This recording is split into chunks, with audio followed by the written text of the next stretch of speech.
So this is a very unique topic, and it's a very misunderstood topic. And as this series has progressed, the purpose is really to delve into the parts of Judaism which are very sometimes unpalatable and are quite terse in their accessibility. And as many scenarios present themselves in terms of halacha, in terms of the particular ways that one engages with Jewish law, and especially the laws instituted by the rabbis, the general perception is very superficial.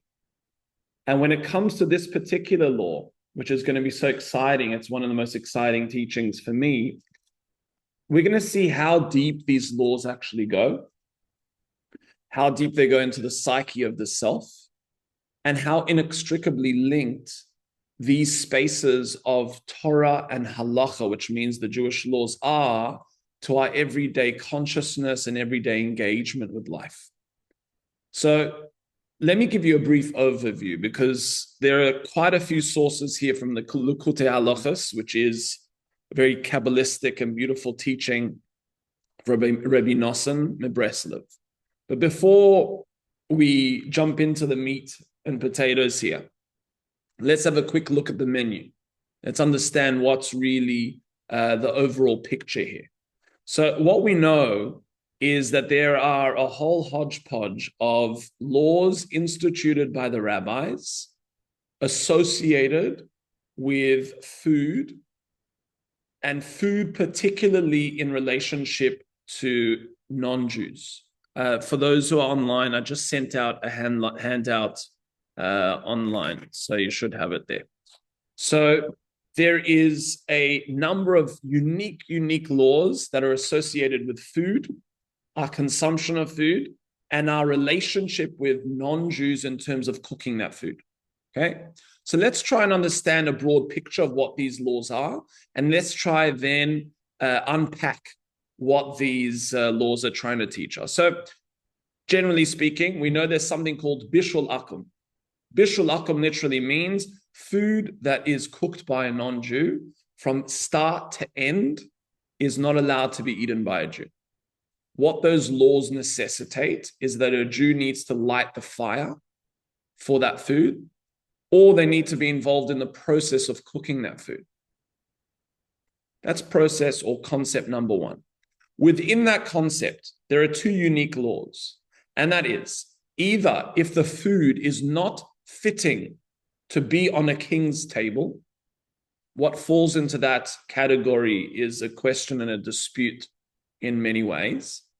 And number two, if that food is able to be eaten in its raw state, then it is not subject to this law. So if you decide to eat a cooked carrot by a non-Jew, because you're able to eat it raw, it's fine to go. Same too, if you decided to, there's a lot of dispute around this, but let's say canned tuna. Does canned tuna fall into the prohibition of bishul akum, which means the food that was cooked by a non-Jew? And one would say you don't serve canned tuna on the king's table, so it doesn't fall into this context. Now, the question is why? And I see and I deal with this question many times, particularly because either a person is in a situation where they have a domestic at home that is cooking their food, or we have scenarios of people converting and we have either one of the spouses being Jewish and one not being Jewish, or in many circumstances where they say, can I go to a vegan restaurant? What's so problematic about going to a vegan restaurant? Is that kosher? Is it not kosher? So one of the big questions will be bishul akum. Bishul akum. Here in the shul, we'll have Jews switching on the flame in order for the food to be kosher. Now, why does that exist?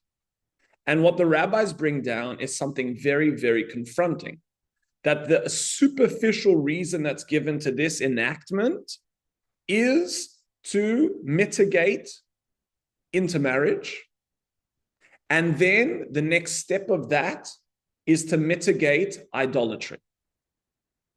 That's almost the natural progression that if you were to have food cooked by a non-Jew, then it would lead to intermarriage, that would lead then into idolatry. Okay, so one could understand the complexities around a relationship where one's engagement with the other is going to be precluded with, listen, you can't cook that for me, I have to be involved, you can't switch on the flame. It's going to be a dampener of any relationship. But if you really think about this, what's going on here? And what's the difference now? Okay, it can't go into a king's table, or it can be eaten raw. I mean, imagine if your loved one made, some nice sashimi, that was raw, gewaldig, that's quite a romantic engagement there. What's this big deal if it can be eaten raw or not eaten raw? What's this big deal if it can be heated up or the fire? And big deal, oh great, I switched on the fire. I switched it on now. Now it changes the whole situation. Now you can go ahead and cook whatever you want to cook. There's no romantic engagement here by you cooking for me. That's question number one, and that's something that we're going to try and explore together on a deeper spiritual, psychological level through the lens of Kabbalah. The second thing we're going to try and explore are the laws pertaining to other frameworks of Jewish consumption of food, where predominantly we see milk being a factor. Now, what's milk? What is the factor surrounding milk? So we know that there's something called Chalav Israel. Chalav Israel means that a Jew needs to watch the process of the milk and the cow being milked. And if it's not watched by a Jew and observed by a Jew, it's not Chalav Israel. It's actually not kosher. Today, we don't have individuals being too cautious about this because there is an opinion of a Moshe Feinstein that held, because of all the laws of the land and because of all the surveillance and all of the technical issues that companies might experience if they've found putting alternate milk into the product, it's as if it's being watched by a Jew. But most very scrupulous Jews hold by Chalav Israel, meaning it has to be watched by a Jew. Now, again, what's the big deal here? If you look at the amount of times that, the concern here is that milk is going to be made up of potentially non-kosher milk. They're going to add pig's milk into this. Oh, come on. What's the real probability of something of that nature transpiring? Then we see something really unique starting to branch out from this law. And I think the question here, so can a non-Jew be milking the cow while a Jew watches? Yes, a non-Jew can be milking the cow while a Jew watches. They have to see what's inside they can be watching. And that's it. There's even discussions if a Jew is just sitting outside, in that space while the non-Jew's milking the cow, that's perfectly acceptable. But what's strange about this law is that when it comes to butter, we see that butter is not part of this law. There are opinions that hold, and not all of these opinions hold this same law, but there are opinions that hold that butter does not fall into the prohibition, the rabbinic prohibition of Chalav Israel. Butter is an exception to the rule. Why? Well, they argue that butter, you can't really make butter out of non-kosher milk, and thus it's okay. You don't really allow or make butter out of these types of things. Then there's laws associated with cheese. Even if you know all of the ingredients are kosher, there are laws specific to cheese. And cheese is problematic if it's not watched by a Jew and engaged with it to the extent that there's, kosher rennet and everything's involved in it. Okay, so we're going to try and understand these really, really unique laws. Final law. Anyone know what final law is associated here with this particular law of food surrounding non-Jews? Is the law of wine. When you buy kosher wine, what defines kosher wine? The rabbis made a blessing on it. What's kosher wine? The definition of kosher wine is wine that has not been touched by a non-Jew. That's the definition of kosher wine. Now, if it has then gone through a pasteurized process, it can be touched by a non-Jew according to some opinions. But again, the question is why? Back then, they used to use wine to serve idols. Today, it's generally not used to serve idols. So the reason that's brought now again is this concept of chasnus. Chasnus means the rabbis were concerned for there to be an intermingling amongst Jew and non-Jew, and there is a sensitivity that it would lead to idolatrous behavior. Okay, these are the laws surrounding here. Now, on a superficial level, they seem very, very terse. They seem very, very, very random. And they're quite abrasive. Now, on a spiritual and very deep level, we're going to discover some fascinating ideas here. So let's launch in. Before we start, any questions? Okay, we're going to have a look initially at a understanding. And this really launches us into an understanding of these laws of bishul akum. Bishul akum is this concept of having food that is not solely cooked by a Gentile. So let's have a look. It says like this: Shekol ha'ele al shulchan melachim yesh boi meshum bishulei akum. Anything that is fitting to be on the table of a king falls into the context of bishulei akum, which means it is something that is prohibited to be cooked by a non-Jew in its entirety. Why? He writes, Ki sheyesh boi chashibus sharoi liskabed v'lalois ala shulchan melachim nimtza shu meichel chashuv u'mechubed sheyesh boi kedusha b'yoser. He writes, anything that is of a higher status in terms of its importance has higher holiness. There's higher energy associated with that particular force. Ki kol davar hachashav u'mechubed b'yoser yesh boi kedusha. Okay. Davar nechal kameishu chai, something that's able to be consumed raw. I mean, today it's an interesting one. Maybe, raw fish is seen as like, that's the highest of the heights today, But on a very, very spiritual, conceptual level, what we see is something that is cooked and something that is really important is something that falls into the category of holy. Something that can be eaten raw, he writes, does not have the prohibition of something that falls into the prohibition of cooked by a non-Jew. It doesn't need cooking. Now that is a fundamental point. You ready for this? We see that the food does not need additional tikkun. What's the word tikkun mean?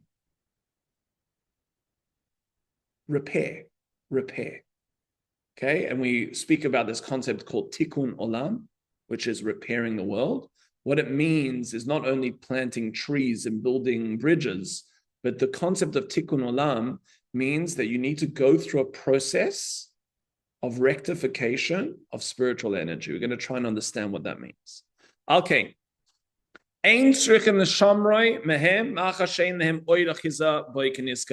So because it doesn't need this tikkun, it's okay and is fine for one to consume, even though it was cooked by a non-Jew. All right, fine. So at this point in time, what we're seeing here is some slight reference to this idea and this differentiation of the category of food, the chashivus of the food, the importance of the food, and its holiness. Something that's very chashuv is something that is very important. Something then has an energy of holiness to it. Meaning, if it's got an energy of holiness of it, it needs a rectification, it needs guidance, it needs direction. That's what tikkun means. Something that can be eaten raw doesn't have spiritual energy to that extent that needs to be guided, needs to be redirected. Again, what does that say about raw carrots? Raw carrots are very spiritual. I mean, you look at some beautiful carrots and vegetables that can all be eaten raw. Very beautiful, very spiritual. But what we're seeing here is guiding energy. That's what the Kabbalah is showing us here, that food has energy inside of it that needs to be guided, needs to be directed. Now, he brings something about wine. Listen to what he says regarding wine. This is the concept of yain nesech, which is wine that has been used for a libation to something that is idolatrous. Now remember, what affects that wine is if it's touched by a non-Jew. Wine that has not been cooked or pasteurized, touched by a non-Jew, automatically renders it prohibited. Why? Writes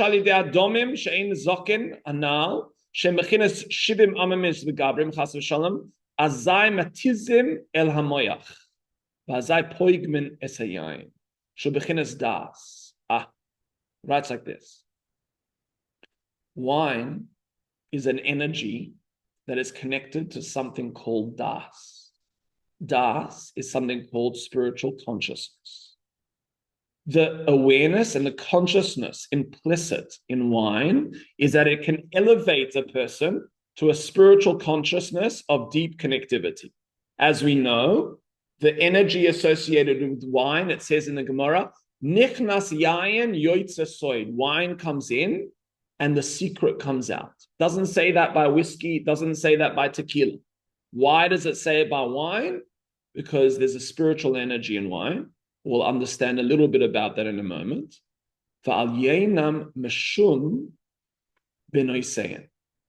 Now, it says we are concerned that if we allow a non-Jew to touch the wine, it would lead to intermarriage with their daughters.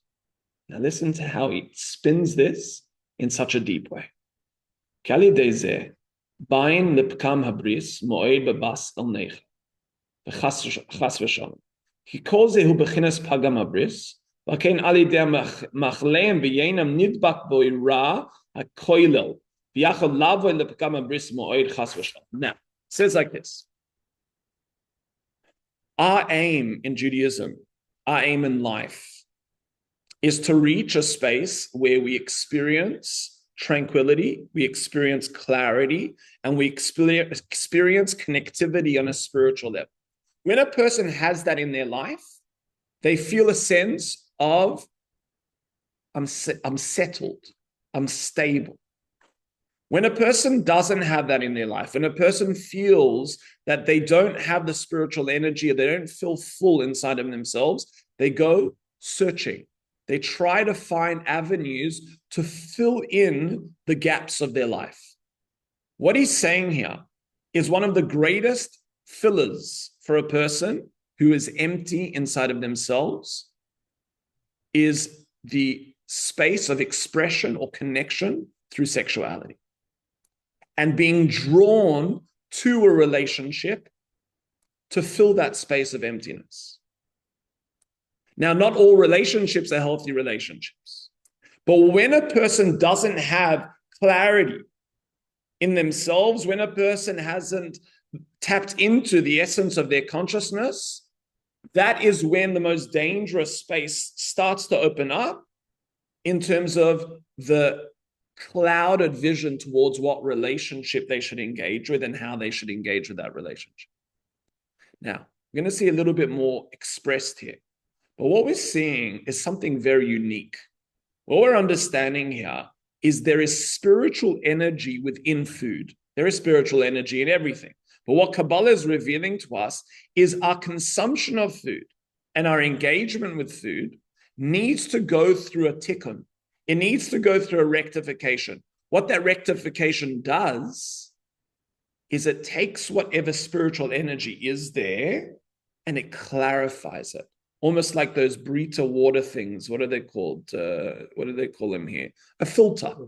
A filter is coming to engage with filtering through all of the sediments. If you have too much sediment, I don't know what it will do to you, but let's say it's of a poisonous nature, it's not going to be good for you. What we're seeing here is food has unhealthy spiritual sedimentation within it. Now, what's this got to do with the touch of a non-Jew? What's this got to do? Why are we so cautious around this element of touching? Why are we so cautious about this element of cooking? So he then goes to the concept of cheese, milk, and butter. Yeah. Healing process of the food when you shift the animal.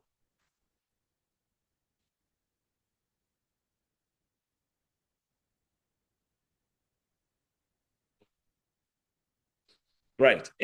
Excellent point. So Collins asked, isn't the whole process of healing and rectifying and filtering the energy of the food, isn't that something that transpires through the shechting process of the meat and through the process of salting the meat and going through that whole space?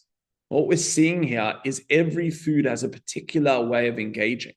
And not only that, the Kabbalists write, even the chewing of the food is a form of rectifying the food and the spiritual energy within the food. That the food actually needs to go through the four capital punishments of burning, stoning, of having a beheading, whatever the space is. And how do we understand that? Because it seems quite violent. And what we're actually trying to sort of recalibrate in ourselves is actually our engagement with food is very spiritual. And it's a very, very important and vital space that teaches us on a general capacity of how to deal with our lives and how to deal with one another and how to deal with ourselves. So what we're seeing is we're going to see a number of unique spaces of purification and filtration within the Torah. Now, we're going to see why it's specific to wine and milk. Okay, we've seen a little bit about why it has to be food that is fitting for a king's table, because more elevated food or weightier food has greater spiritual energy implicit in it. Now listen to what he says about cheese, milk, and butter. The rabbis prohibited the consumption, was still on the first page on the bottom. Cheese of Gentiles. Why? So he writes, Gvinois daika. There is a specific induction against cheese. Avaloya chema, but not butter. What do they have against cheese? I love cheese. It's the process of making. So the process of making, it's a really unique concept, because if you think about the rennet that they use to make cheese, even if it's rennet, this insignificance of that rennet is less than 1/60th. Now, one could argue, and it's a base, and it's something that is the facilitation of the production of that cheese, so it takes more of that energy, and it's considered more significant. But if you look at the Gemara is significantly perplexed with why it's a problem, and it brings many proofs that show that rennet is actually okay. And the enzymes in an animal stomach is actually kosher, and it's actually able to be consumed. And it's actually not even viewed as meat. It's not even part of the blood. It's not considered part of the blood. So what's confusing here is this whole obsession with Jewish cheese. I mean, you can get some good Jewish cheese, but I'm telling you, you can get some really good non-Jewish cheese. So why are they doing this to us? So listen to what he says here. And then you're going to allow me to have butter. Butter, cheese. Like, what's going on here? So listen to what he says. Okay. In some places, they allow butter. Some environments don't allow any butter either. They say Chalav Israel all the way. But in some environments, I do this. I have butter that's not Chalav Israel, and I'll have yogurt that's not Chalav Israel. But milk, I'll have to have Chalav Israel, and also cheese, only Chalav Israel. Based on this, he speaks about this elsewhere with the laws of meat and milk.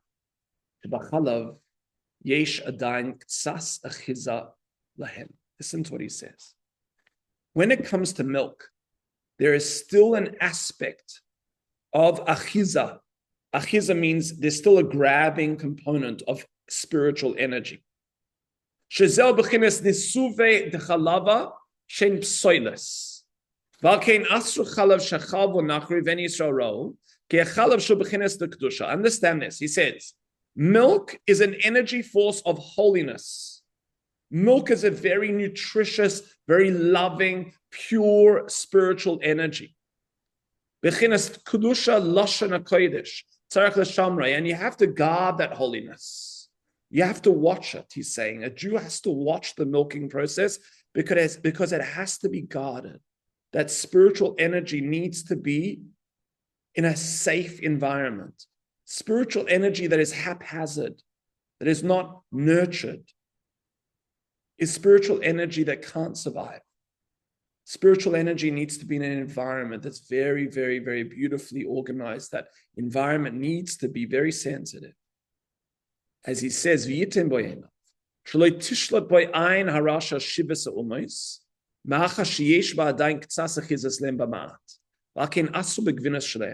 now, what is this obsession with cheese?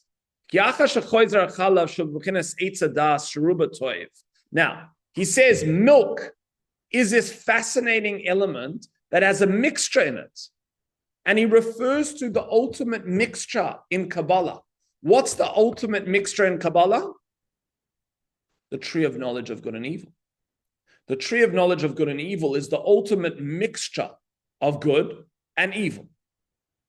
And it's the element of confusion in this world. Now he says milk has this aspect of confusion in it. And you have to be significantly cautious when you're dealing with spiritual energy that has a little bit of confusion in it. That's why it has to be watched. But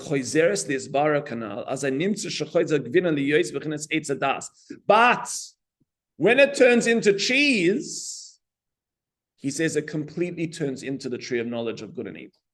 Why? He says, he says,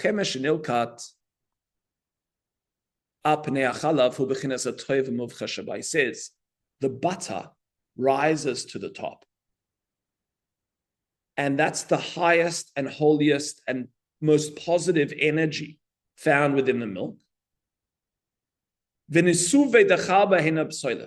And all, what is it, the whey, what is it referred to that makes the cheese? All of the sediment of the cheese, of the milk, is what goes into the process of making cheese. V'tein v'hein b'chinas arad sheyesh dea shebe'emes asura nimtza shegvina she'inase sacha shemetzina chema shebechinas atoiv shaz mevar nishar v'oisen gvina mat nishar achar kach v'psoiles gam b'chinas arad. So what cheese at its core is, according to this understanding, is pure negative spiritual energy. If it isn't watched, the curds, thank you for that, Judy. If it isn't watched and it's done in an appropriate manner, it turns into very negative spiritual energy.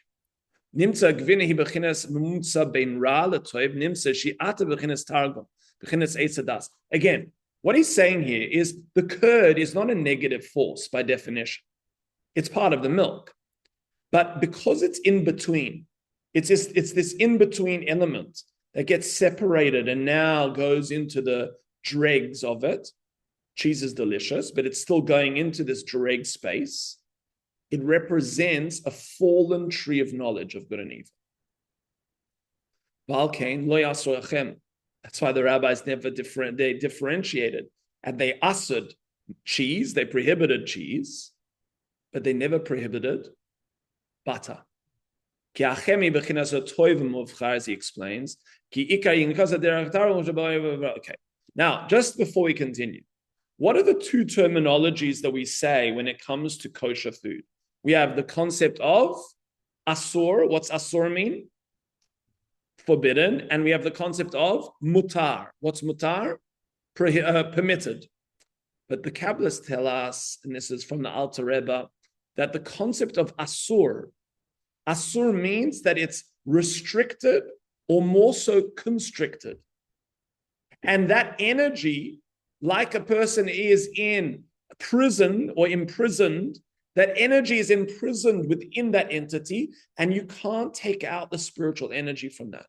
In fact, it does the opposite to you. It draws you heavier and heavier and heavier into it. That's the concept of something asur. The energy in it is trapped. And that trapped energy is not going to be able to be liberated. In fact, it will entrap you. It's tied up. What mutar means is it's free.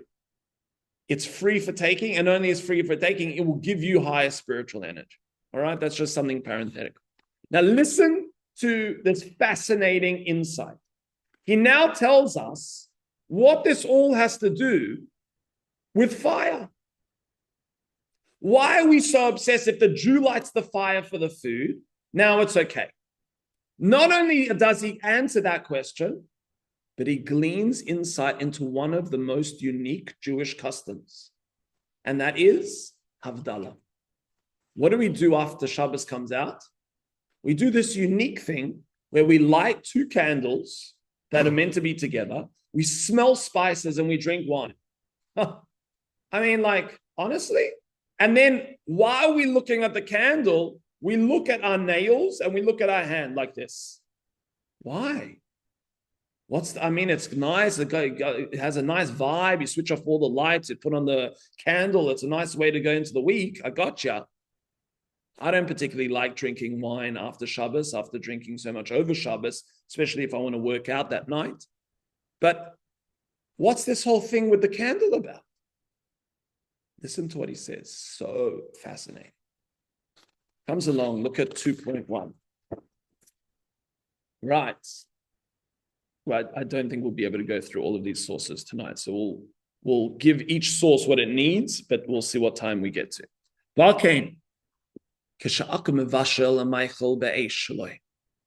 When a non-Jew cooks food in a fire which is his, understand this. Says, when it comes to food, we understand that in food, implicit in food, is a mixture of positive and negative spiritual energy. Now, it's not enough that the non-Jew is not engaging with the food in a way that will now be able to liberate and clarify and rectify the spiritual energy that's there.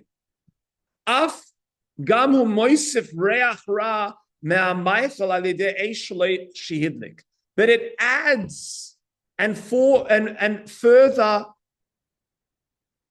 concretizes that spiritual energy of negativity there through the fire. He says the fire. Now, let's just clarify something before we continue here, okay? Because these are hectic concepts and we need to understand the following. Every human entity, every creation is of utmost holiness and beauty and connection. There is no segregation here in terms of what we are talking about. The understanding that all of Hashem's entities and all of Hashem's creations are holy and are beloved and are spiritual. Okay, that needs to be made clear. What we are talking here is a fundamental difference when it comes to certain types of spiritual consciousness. Now, the Jewish people have a particular consciousness which is necessary for their spiritual energy in order to feel a fullness. And if a Jew doesn't get this spiritual consciousness and this, we already are so cautious when it comes to our diets and what we can eat and how we can't eat. We're so particular as Jews. But what we see is we're very particular when it comes to our spiritual energy. I'll give you a simple example.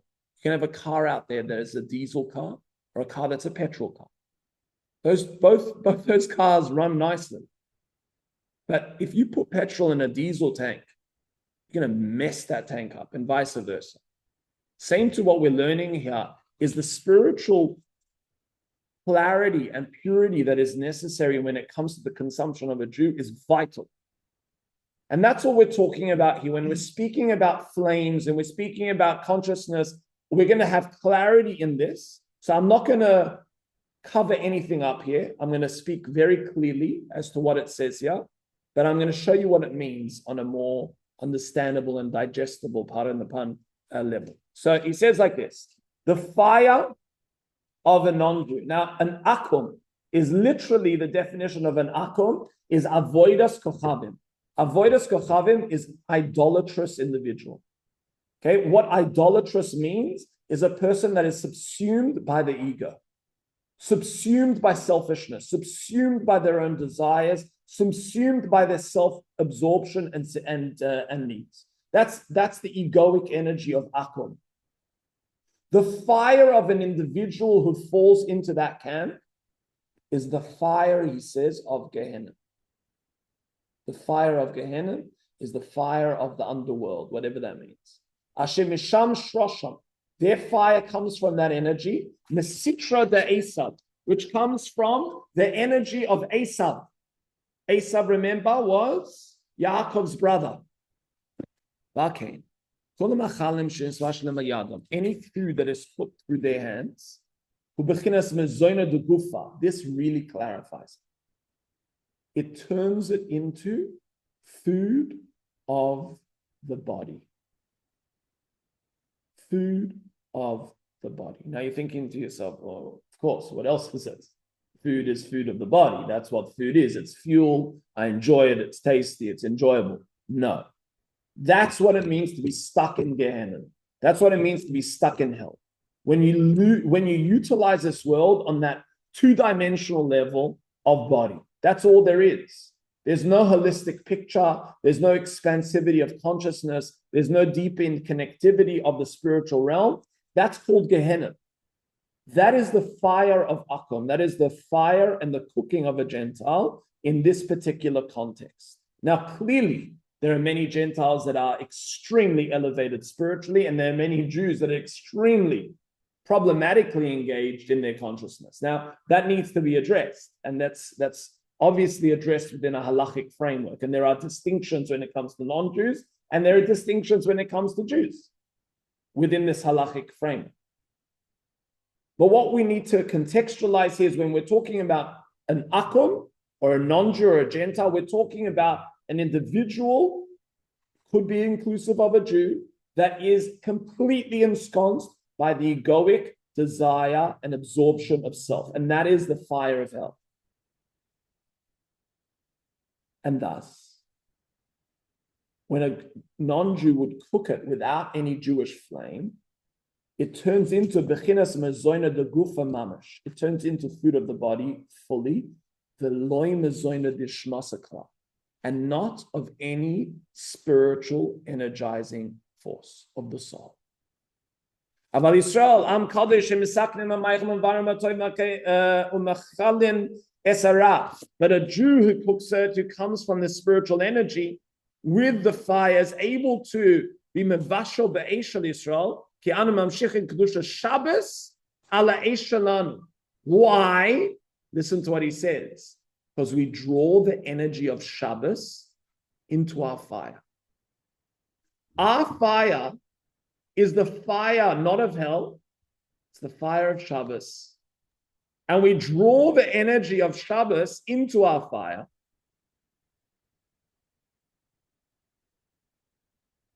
Kidei lamtikoi shelo yeh bebechinas eishel Gehenim, in order to clear up that it's not the fire of Gehenim, of hell. Rak yeh bebechinas eishel kedusha she'ena sitra achra achiza ba'raka deraba. As it says, a fire will exit and consume all that which is evil. Because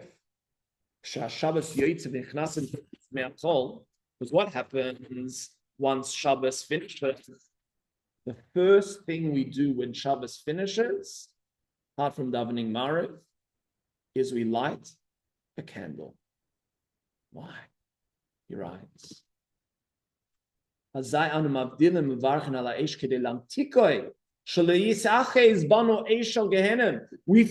up our fire that it shouldn't have the energy of hell. We draw in Shabbos into the flame, so we fix up our fire. We make one bracha on Boirei Marei Ha'esh that fixes up the fire for the entire week. That's why you're not allowed to have any food until you make Havdalla. Because if you're cooking with a flame, from a flame that hasn't been fixed up, you're cooking from the flame of hell. And that flame of hell doesn't clear the food for you. It further ensconces the food in the negative energy that's inside of it. That's going to cause you to deeper entrench yourself into lesser spiritual consciousness.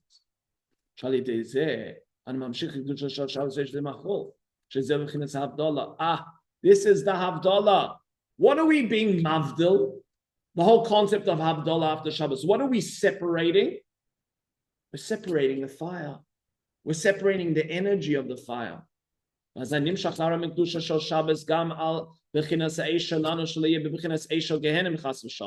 The fire then transforms into the fire of holiness.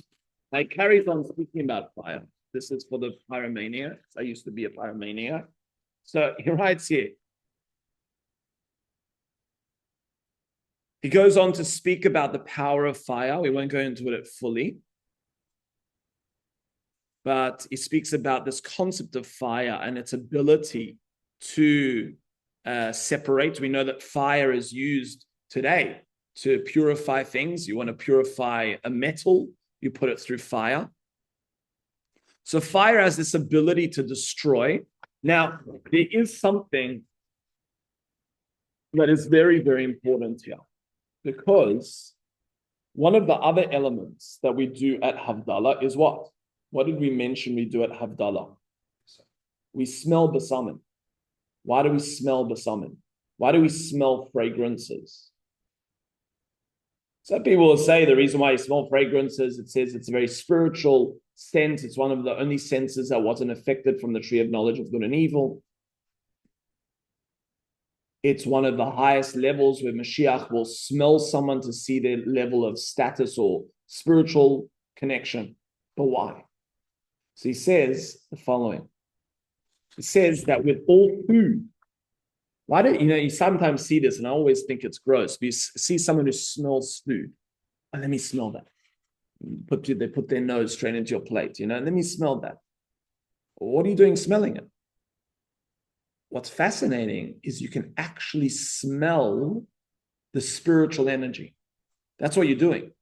When you're smelling food, that sense of spirituality is implicit within your sense of smell, and you can smell the spiritual energy of something.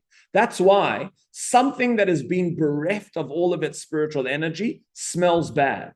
Now I ask you, do all cheeses smell good to you? I mean, some of the Parmesan, what I'm saying? Like people, they enjoy the smell, but it's not a great smell. You go further into the other entities, where it has been completely removed of all of its nutritious state and positive spiritual energy, such as excretion. Wow, that's got a horrible smell. Or food that starts to go off. Why is that? Why is that? So what we're seeing here is that smell is directly associated with the spiritual energy of food. And he writes here that through the fire, that's why when you start to cook your onions or you start to cook your meat, that smell of a braai, gavaldik, the smell of the onions, geschmack, it smells nice. Why? Because it's releasing the spiritual energy that we're seeing according to Kabbalah. So let's jump into source 2, 3. Right here. So we've said, we've explained that you need fire for certain foods to rectify it. And then it needs to be done through a Jew in specific. Now listen to this. He explains that Jacob was given the act of cooking, of separating, and the element which is referred to as the voice, and what is referred to as the smell. Where do we see this? Yes. Not through Esav. Shua hefech mamash. Esav is the opposite. We're on the 2.3. Val Kain. When Jacob brought the food to his father, Jacob brought the food to Yitzchak, his father, what did his father say? His father said, Hakol kol Yaakov. The voice is the voice of Jacob. V'yomer. And he then said, Re'ei reach b'nei kareach hasade. I see, interesting terminology, that the smell is the smell of the field, a reference to the Garden of Eden. I see that the smell is the smell of the field. I sense your voice, and I see the smell is the smell of the Garden of Eden. that came within him. Ki hamachalim shel Yaakov sham margishin reach gan eden and nimshach mekol anal. Ki hamachalim shel nesaklim mevashlim v'chinas zay kanal. He was able to rectify the food that his father smelt. The energy of spirituality within the food that came from the Garden of Eden. Well, the hefech shenichnas Esav. You know what happened when Esav came in? He came straight after Yaakov with his foods. Nichnas imoy gehenim. It says it came in with him hell. This is all written in the Chumash. V'yechareb Yitzchak. It says that Yitzchak trembled. Because they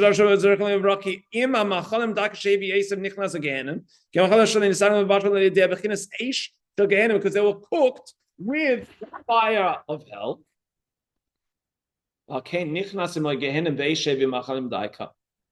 And that's why he says, Kasher Havti, make for me the ones that I love. Now, what he writes here further on, which I haven't brought here,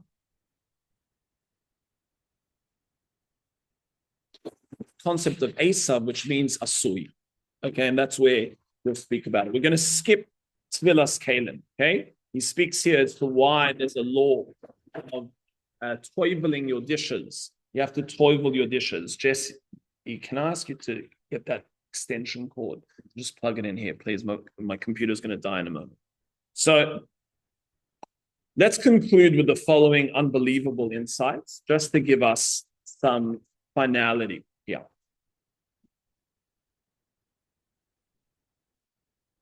He goes into the energy of smell. He goes into the energy of doing.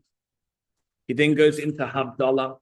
So I'll give you a quick synopsis of Havdalla. He explains that the reason why we smell something at Havdalla, is to rectify and tap into that smell to then bring that into the energy of fire. That's why, what do we do at Havdalla? First make a blessing. Thank you, my brother. First make a blessing on. We first make a blessing on the wine. Why do we make it on wine? Well, wine is this energy of das, of deeper consciousness. Then we make the blessing on the fragrance, which represents the smell and this energy of holiness.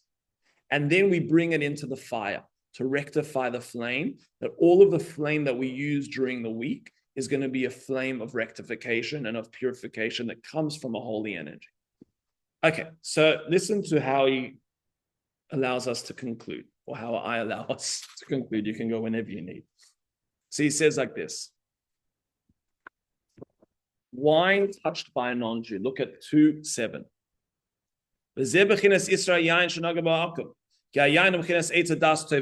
Wine is of immense importance because wine is the energy of the tree of knowledge of good and evil.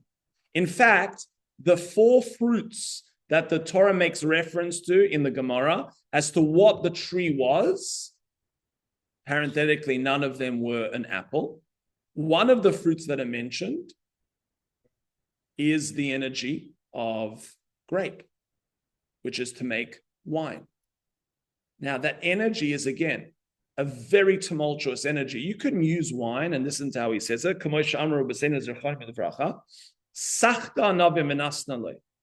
According to some opinions, Eve squeezed the grapes and gave it to Adam to drink.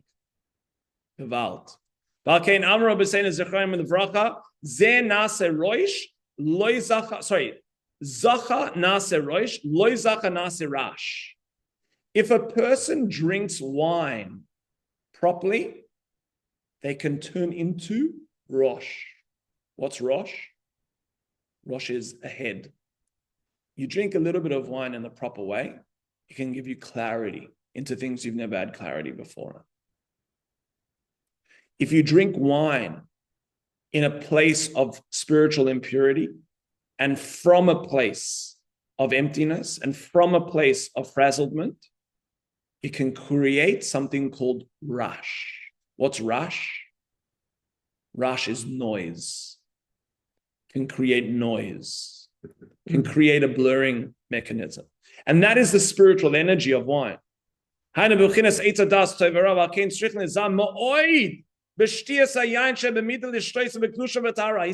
we have to be extremely careful when it comes to the consumption of wine, more than any other entity, because of its sanctity and its effect on us spiritually. He says,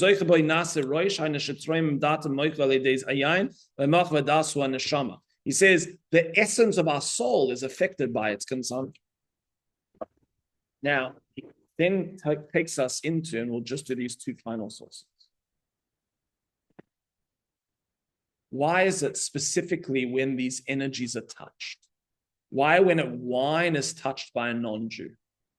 So he explains this concept of touch. And he says, Valkain, yain sheshama b'chinas Havdalla bin Yaakov le'esav. Alkain hu nesa b'mega akum, b'mega daik. He writes it's particularly by the touch. Because remember, what are we trying to differentiate when it comes to wine? Is we are trying to differentiate between the energy of Jacob and the energy of Esau. Jacob's energy is the voice, it's the smell, fragrance of Gan Eden. The voice represents the combination of the mind and the body and synthesis, which allows one to speak, the ability to connect through communication. And Esav is going to explain to us what Esav represents. Kistam nigiyam b'yadayim. He says it's particularly the touch, it says, of a non-Jew. Alkein tekev sha'akum, sho sitra de Esav noiga b'yayin, azay nimshach ze hayayin v'chinas hayadayim yidei Esav. You know what it says in the verse regarding Jacob? It refers to Jacob's hands as the hands of Esau, but the voice of Jacob. Why? What did Jacob do to his hands? He covered them with sheepskin to represent Esau, his brother. Remember, he came undercover to get the blessings, so he dressed up as his brother. So his brother, his hands were felt, meaning Esau's hands, it's all about the hands for Esau. So his father says, I feel your hands, they're the hands of Esau, but it's your voice. What's that got to do with anything? So he says, Shnoi Gaboy, Shubechinas Yadayim, Vazai who Asul Israel, Azai in Roshan Nishtoisa Yankim, Bechinas Kol Yaakov. The only time you can drink the wine is when it's the voice of Jacob. Bechinas Yain the Arma Kala, Bechinas Mazoin Nishmasa, that it comes to feed your soul and not your ego. Akum Nogeaboy. As a nimshach b'chinas yadayim de Esav b'chinas asiya. What happens when wine is touched by an akum, by an idolater, by a person completely consumed by the absorption of self, is it transforms the energy of that wine into something called asiya. What's asiya? It's called doing. Doing. And the most dangerous space for society today, especially for a spiritual person, is to lose themselves in the doing, is to lose their being, is to lose their deeper essence in the whole concept of constantly doing. And the wine that one consumes and the food that one consumes, we see, is deeply systematic for that, systemic for that. Now, what is this whole concept of it leading to intermarriage? Remember, the whole obsession with food and the whole obsession with wine and the whole obsession with all of these aspects is this concept of ben noisehim, their daughters. Why? So let's conclude with this. On 2:13, he says, when the Sitra Achra, what the Sitra Achra is again, is that negative energy within the self and that negative energy of the constricted self, when a person is feeling lost and confused and they're looking for something to fill that emptiness, it's yoinekes. That energy starts to glean energy, minarachmanos, from Rahmanus, which means your compassion, your love, and your das. You know what consciousness or spiritual consciousness is? What we call das. What it is intimacy. That's what spirituality is. It's the ability to experience intimacy in your life. It's the ability to feel connected to everything in your life.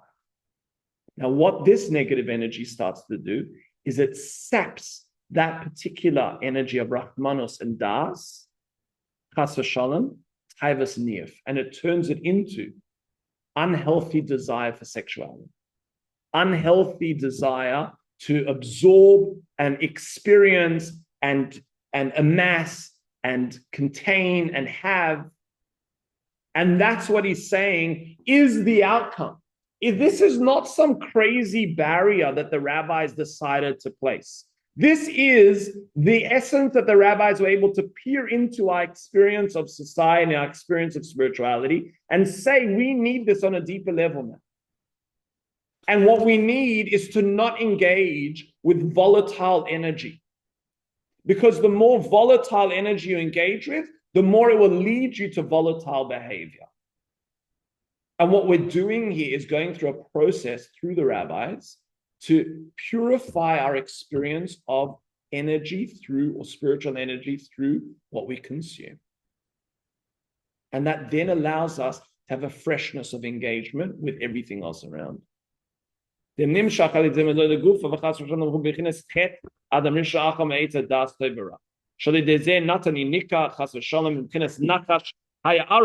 does it say by the snake? The snake was naked.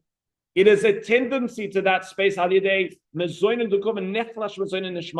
When a person consumes food from the ego and from the body, it's something that starts to weaken the energy of the soul.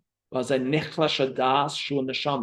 suddenly they start to lose the vitality and the intimacy of their consciousness in this world. That's what he says. You start to put too much diesel petrol, or you mix your diesel petrol with your normal petrol, the unleaded, it's going to start to really mess up the tank. That's why he's saying there's this constant space of taivas niyaf that it leads one to the next. What does it lead to? It leads to immorality, which then leads to avodah zarah. What's avodah zarah? This whole big thing of idolatry. Who's bowing down to idols today? The biggest idolatry, which is what the Baal Shem Tov says and what the Gemara says, is the idolatry of self. Is that you start to think that you're a separate entity from anything. When you start to live your life separate from your connectivity to all, when you live life separate to your connectivity to all, you are being idolatrous. You're being subsumed in yourself. As it says in the Gemara, a person that has arrogance, I cannot even dwell in that space because they've taken up that space and they block themselves off. What we all want is to let go and connect and feel that intimacy.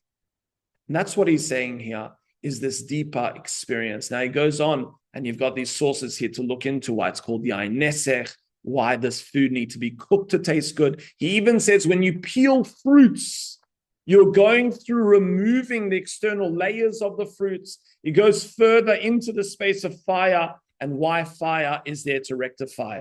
But what we have seen here, which is really the raison d'etre of these particular series, is to show the insanely deep tapestry that the Torah and the rabbinic laws that are associated with the Torah are here to give us insight into our own lives and are here to purify the energies of our own experiences of life, that then allows us to experience life from a space of deep connection and deep purity. It gives us, it takes, that wiper that you have when your glasses are dirty, and it wipes your glasses for you. This is essentially what's going on here. And the point of this unbelievable teaching is to show you that everything in the Torah is functioning on these levels. We just don't know about it. You ask a general person, why can't you have milk? It has to be watched by a Jew. You can't have butter. You can't have cheese. You have to make sure that this has been, the fire's been switched on there. You can't have this wine. Gosh, man, what do you want from me? It's the same guy that says, like, he rocks up to the petrol station and the guy says, diesel or unleaded. And you're like, what's the difference? It's just whatever. Put some juice into my car. No, there's a sensitivity to what we engage with and how we engage with it. But what the sensitivity is everything is energy. And what Judaism is on a Kabbalistic level is how do we engage with energy? What energy do we put in? What energy do we put out? That's the fundamentals of Judaism on a Kabbalistic level. Any questions so far? All right. Well, that is it for tonight. And if you are at home and you've come up with a question in these final moments, please don't feel afraid to ask. Anyone here have a question? Does this make sense to you? Yeah, a little bit. Terse? A little bit about the milk and the. Well, the milk understanding is that the milk is a mixture of good and evil.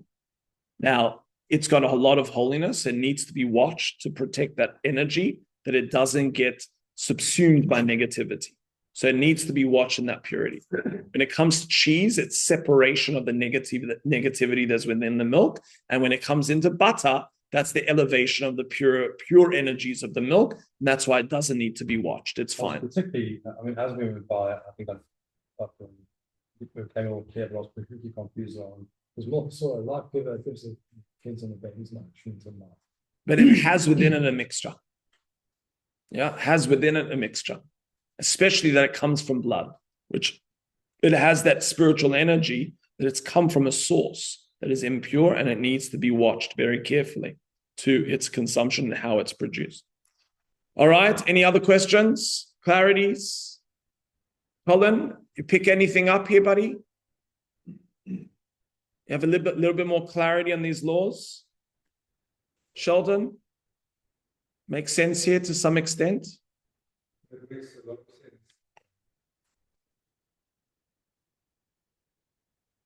Yeah.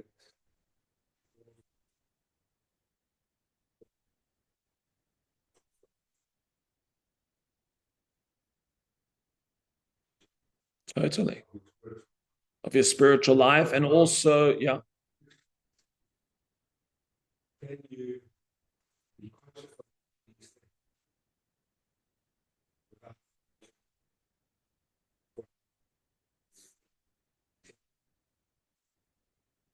So my answer to you is that there are two fundamentals when it comes to consciousness.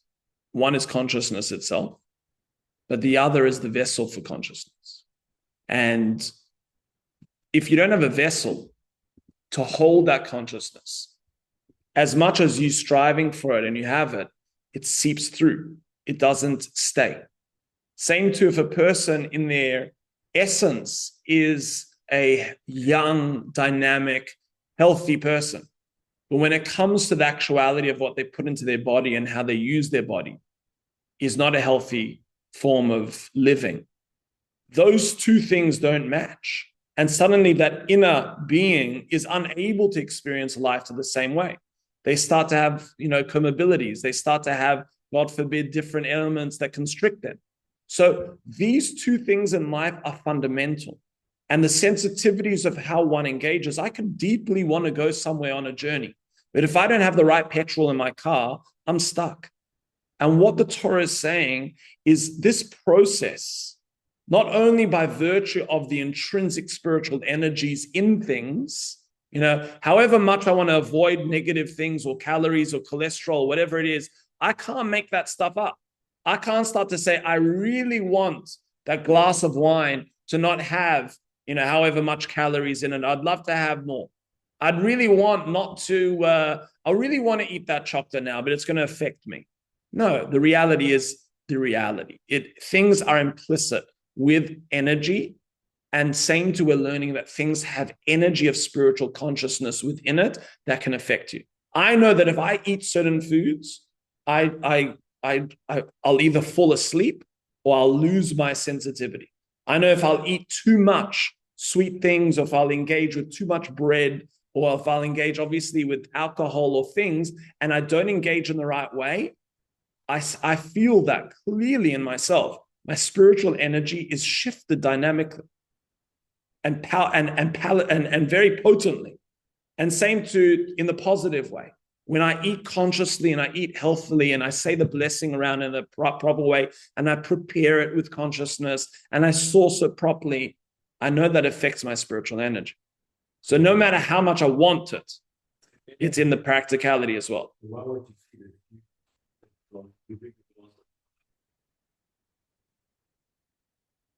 Well, I think that that we've become so terse in terms of what spiritual muck there is already, that we don't have these sensitivities. I think that look at any diet. You say like after one chocolate, I've cut this out of my diet. After one time, you're going to feel the difference?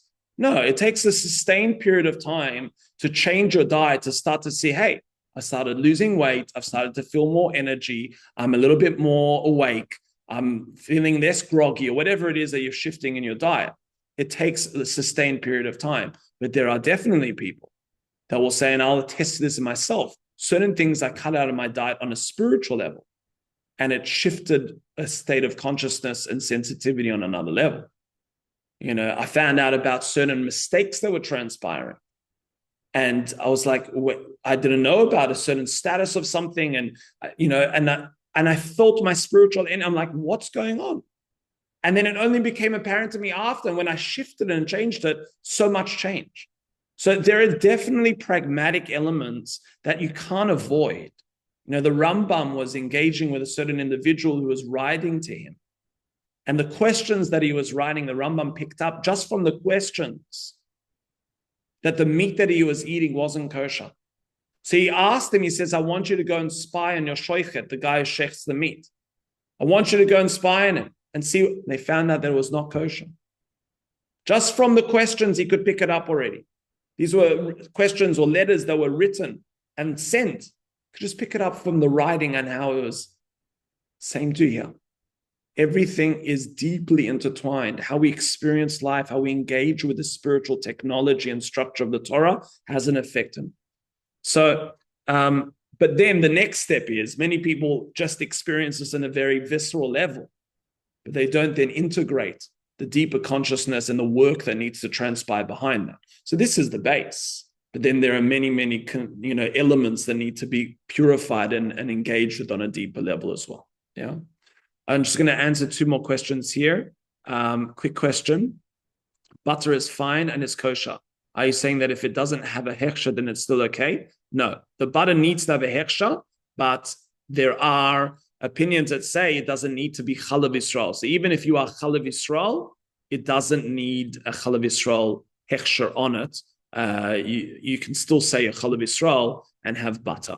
And the reason for that is, as we've seen, and the reason why it still needs a hechsher is we don't know what they actually put in butter today.